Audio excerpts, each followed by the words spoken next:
কিছু আ আমাদের রাজনীতিবিদরা অনেক রকম বক্তব্য দেন। কিছু ঐরকম বক্তব্য এসছে। তবে আমার মনে হয় এগুলো আগে যতটুকু এসছে যখন একটা সন্দেহ ছিল, একটা অনিশ্চয়তা ছিল। আসলেই এই যে দীর্ঘমেয়াদী বেশ কয়েক মাস ধরে যে কাজটা হচ্ছে এটার কোনো ইতিবাচক ফলাফল সৃষ্টি হবে কিনা? অনেকে তো ১ম এ বলছে কোনো সংস্কার হবে না। এটা অসম্ভব।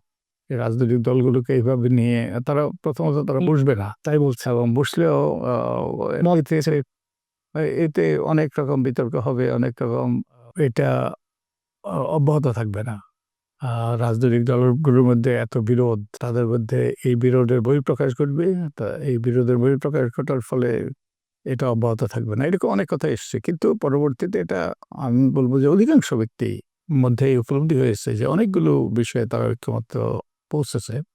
আ ৮৪ টার মতো বিষয়। তার মধ্যে ১.৫ ডজনের বেশি বিষয়ে ঐক্যমত্য হয়েছে যেগুলো মৌলিক এবং যেগুলো বাস্তবায়িত হলে এবং যেগুলো চর্চা করলে আমাদের রাজনীতিতে গুণগত পরিবর্তন হবে, আমাদের একটা সুষ্ঠু নির্বাচনের পথ সুগম হবে এবং একই সাথে আ গণতান্ত্রিক উত্তরণ। শুধু আমরা সুষ্ঠু নিরপেক্ষ নির্বাচন হলেই হবে না, আমাদের একটা টেকসই গণতান্ত্রিক ব্যবস্থা প্রচলিত হওয়া দরকার। সেটার সম্ভাবনা দ্বারা উন্মুক্ত হবে।